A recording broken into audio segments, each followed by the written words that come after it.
All right, we did a must-hold video That's right. last week. Guys that we're stashing that we're not ready to give up on in Dynasty just yet, excuse me. And that went well. So some people wanted us to do another one. And here we are doing part 2, if you will, of must-hold guys. These are guys that we are not ready to drop to the waiver wire yet. We would rather have them on our bench. If they burn a hole in our bench, it is what it is. However, we think that there is enough opportunity, talent, or situation there for them to become fantasy relevant at some point, and we are willing to stash them. So I'll start first, and my first hold is KJ Hamler. Oh, okay. KJ Hamler out of Denver. Okay. Selected in the second round of the 2020 NFL Draft with the 14th pick. It's pretty high. I didn't remember him going that high. Yeah, same. In 2020, his rookie year, he had 30 receptions on 56 targets, 381 yards, and 3 touchdowns. So it's not a sexy stat line by any means, but you have to keep in mind, he didn't really start a lot. I mean, he only started 4 games, played 13, only started 4. And then last year he tore his ACL, so he was out for the whole year, except for like the first 2 games. And now we have Russell Wilson in town in Denver, okay? It's a very, very crowded wide receiver room. Sutton, Judy, Patrick, Albert O, KJ Hamler. Now we can even maybe say Dolchich is in that category as well. Right. But let me tell you why I think there is good reason to potentially hold him. Number one, what did he do in college? Because right now we haven't seen a lot of opportunity in the NFL. So what did his college profile look like? Well, in his senior year or his last year at Penn State, he led the team in receptions, receiving yards, receiving touchdowns. Okay, he had a dominator rating of 30%. That's the percent that he contributed to his team's offense through the air. At his pro day, he ran a 4.32. Okay, so this is absolutely a guy who could be considered a field stretcher in the NFL. That was in the 99th percentile. He's a field stretching, versatile player out of the slot who can create good separation. Does that remind you of anyone? Maybe Tyler Lockett? Right. Because if we're looking at anyone on this team and saying they're Tyler Lockett, then I think it's KJ more than anyone else. Okay. Now, that doesn't mean that KJ is going to be used like Tyler Lockett, but it does mean that I think that he is the most similar player skill set wise on this team. Now, Don't hear what I'm not saying. I'm not saying KJ Hamler will score points in fantasy the way Tyler Lockett does, because that's a very far cry. That's why he's on a must hold and not a breakout list. Okay. Let's talk about Russell Wilson though. Okay. He has had a very good career, and he has shown over multiple years that he can create multiple fantasy relevant wide receivers. Okay, I've already talked about how I feel like KJ is the closest to Tyler Lockett as far as skill set wise, but not only do I think that, KJ thinks that himself. He's actually taken time out of his schedule. He's taken time out of his schedule to actually pick Tyler Lockett's brain. He's talked about this publicly. Yep. He's basically asking him, hey man, how do I do what you did for Russell Wilson? And apparently Lockett gave him some really good advice, and he's been watching a ton of film of Tyler Lockett, which I love that. KJ has recognized, I can be this sort of player for Russ. How do I do that? And by the way, in his rookie season, he didn't get a lot of opportunities. We've already talked about that, but he did show a good ability to create separation. Okay? In his rookie season, he had the 10th highest target separation. Okay? Amongst wide receivers in the NFL. That's the average amount of yards that he had away from a defender when being targeted. So the 10th highest target separation. For a guy like Russell Wilson, who can fling the deep ball really well, this could be an interesting combination. And maybe KJ could carve a role out for himself. And the last thing we need to consider here is how many injuries have we seen to this wide receiver core already, including KJ Hamler, okay? Right. Because it's going to take an injury for him to really be fantasy relevant. Let's be honest. Jerry Jeudy, Courtland Sutton are going to be the monsters in this offense. But Jerry Jeudy, Courtland Sutton, and Tim Patrick have missed a combined 24 games due to injury in the last 2 years alone. Okay? So while the pathway is not that clear to fantasy relevancy, right now all it takes is an opportunity.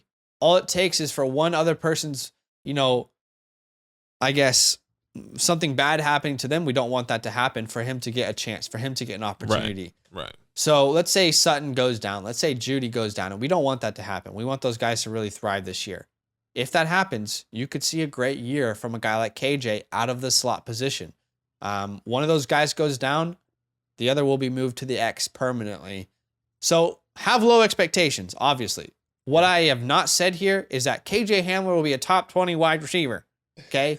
What I am saying is he is absolutely worth holding on to. Yeah. Because of what he did in college, the quarterback that he's now connected to, and the injuries that could potentially happen here. So opportunities could come. I like KJ. Okay. KJ is very interesting. I'm interested to see what happens. My first must-hold player is Jonnu Smith. Jonnu Smith. I know. Look, FIU, came out of FIU, drafted in 2017 in the 3rd round by the Titans. He had a very short-lived fantasy, I felt like, career. It was really only in 2020. It's like 4 weeks. Literally only 4 weeks when he was like tight end 5. That was because A.J. Brown missed the first half of the season, and then he disappeared. He went away. Nothing happened after that. That was the year. It was like, hey, Jonnu Smith. You got Jonnu Smith? I want Jonnu Smith. Can I get Jonnu Smith? It just wasn't happening. During the offseason, he gets picked up by the Patriots and signs a 4-year, $50 million deal that makes him and Hunter Henry tie for the 5th highest paid tight ends in the National Football League.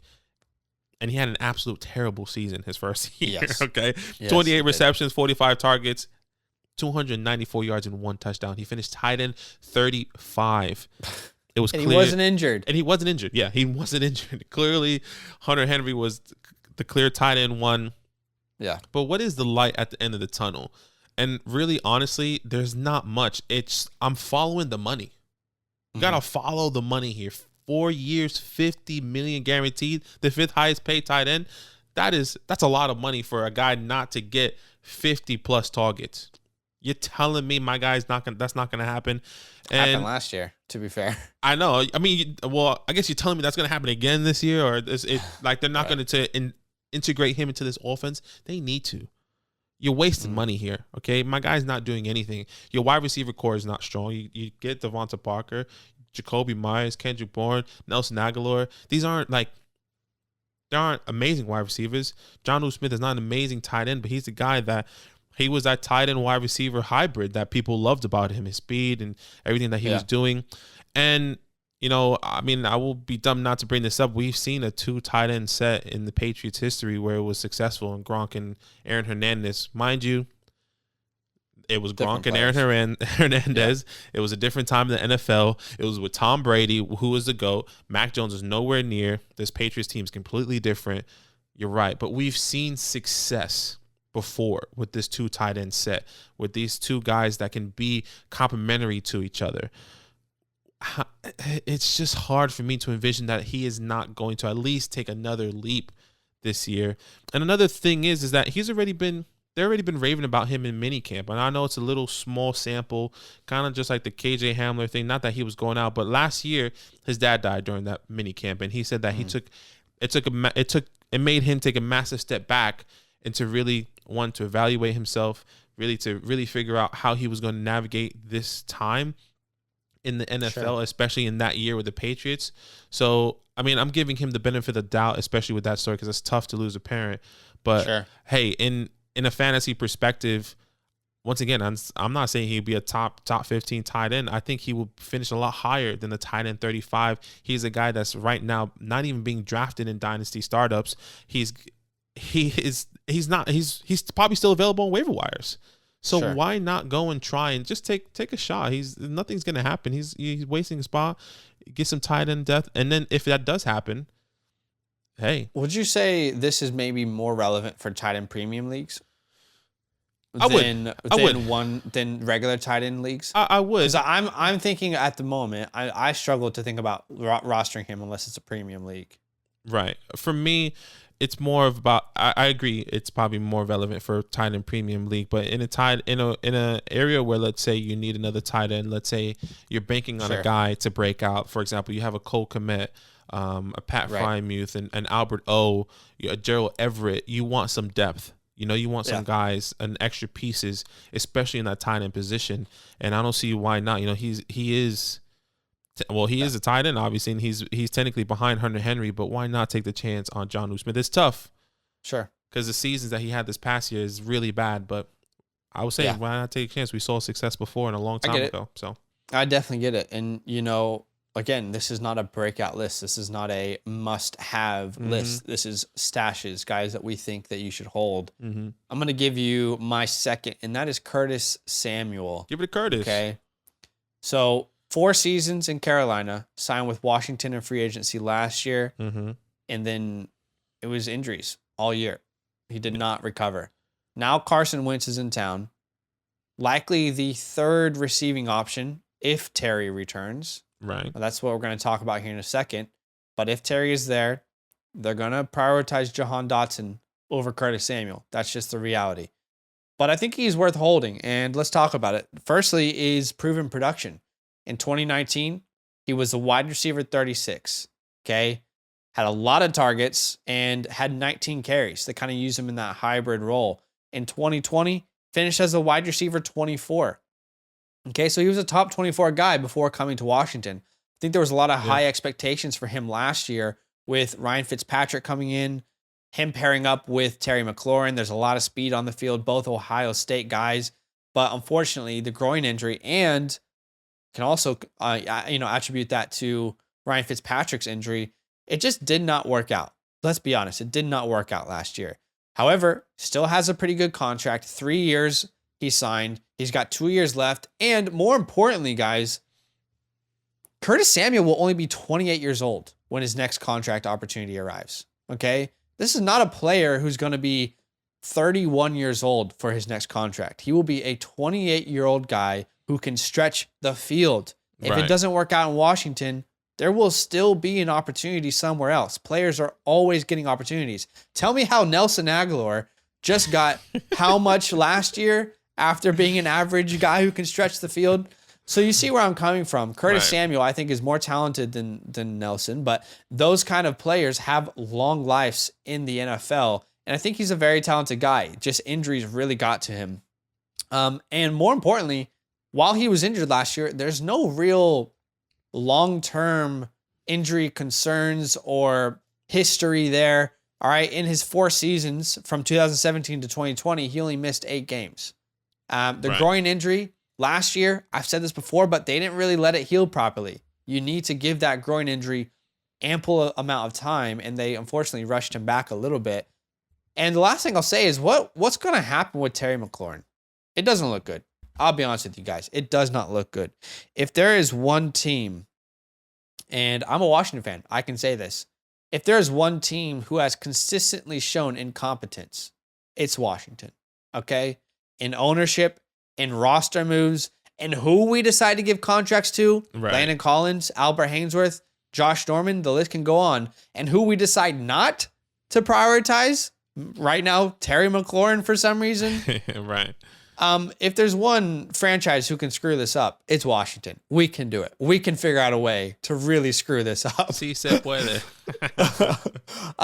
They're currently in contract talks with Terry, and they are very far apart. Another report came out today that they don't want to pay him what the current market is requiring. And if you're Terry McLaurin, why would you not take the money you're deserved?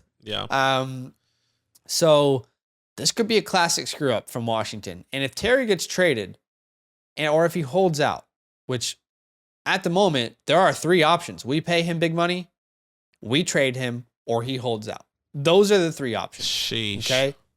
And if he's not on this team, we could see a good role for a guy like Curtis Samuel. He'll be the second wide receiver in this team.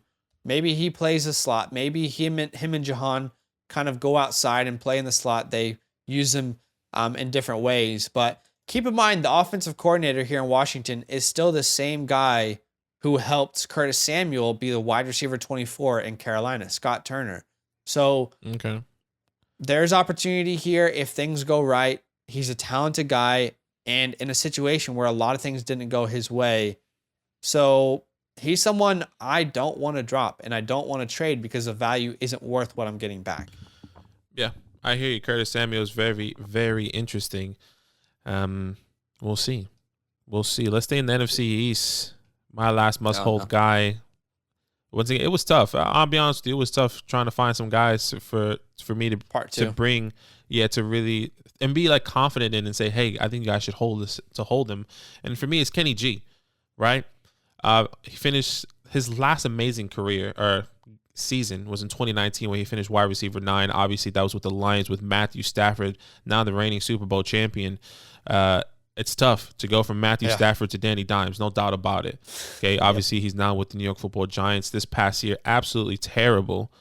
37 receptions, 76 targets, 521 yards, and did not have a touchdown. You're telling me the guy that was the highest free agent wide receiver wasn't able to find the end zone in 2021. I think that's frustrating. I think that comes with a lot of things behind that, with Jason Garrett and Joe Judge and this offense. Danny Dimes missing pretty much half of the season. But I say this all the time, and I don't know how a different way to say this. There is hope at the end of the tunnel. Obviously, this new head coach, new offensive coordinator, and they are going to be changing up stuff, okay? This past year, Kenny G finished as a wide receiver 79. And he did miss 3 games, granted, but he didn't have a touchdown.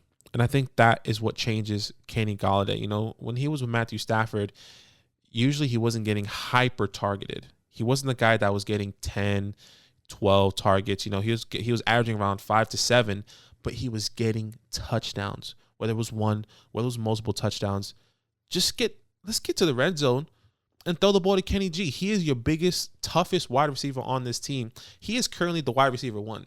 You can get him at wide receiver 5, 4. People are not even drafting him, value. And you probably drafted him earlier, whether you have him in the dynasty, you drafted him in the dynasty startup, or he just so happened to be on your team. I don't know how. Maybe you got him in the late rounds. He's like, why not take a shot on Kenny G? They need him to stay healthy. I think that's the next big thing. Can Kenny G stay healthy? To be completely honest, he only missed 3 games last year. It was only 3 games. And it's not like that's terrible. But, to miss 3 games and to say, hey, you only got 76 targets, not even a touchdown, I think that's bad. And once again, new head coach, new offensive coordinator that came from Kansas City with Patrick Mahomes and was scripting games with Andy Reid. There's no doubt they're going to get the highest paid person on their team, football. So, once again, he's not going to be this guy that's going to be top 25, top 20. I'm hoping he cracks it in the 30s. That would be a massive leap for Kenny G, and I'll be happy with that, and I think you would be happy with that. So why not take a chance? Keep holding him. Find him. Maybe he's on waiver wires. Maybe if you do trade for him, hypothetically, that it will just be one of those throwing pieces. Let me get Kenny G. Sure, you want to do this big trade? Throw in Kenny G. So hold Kenny G right now, because if it doesn't work out this year, then for sure you can say goodbye. Yeah, he kind of reminds me of another guy I've been talking about, where you look at the depth chart and, is it a good offense for wide receivers? No. But he is currently the number 1 on the team, Devontae Parker, right? I think about Devontae Parker in New England. I think about Kenny G in New York. Both guys, big body, ex-wide receivers who are the number 1 on their team. What does that mean? Exactly. We don't know. But if it could potentially be worth a shot. Exactly. So I like it. All right, guys. We will link part 1 to this video after we finish talking here. You'll be able to see it. Yo, what's good? Thanks for watching. We got a lot more videos. A lot more. If you want more videos. Watch it. You can also subscribe. Right now. If you want to. You need to. And lastly, don't forget that you can sign up to support the show and get exclusive content by going to patreon.com/Fantasyland Fam.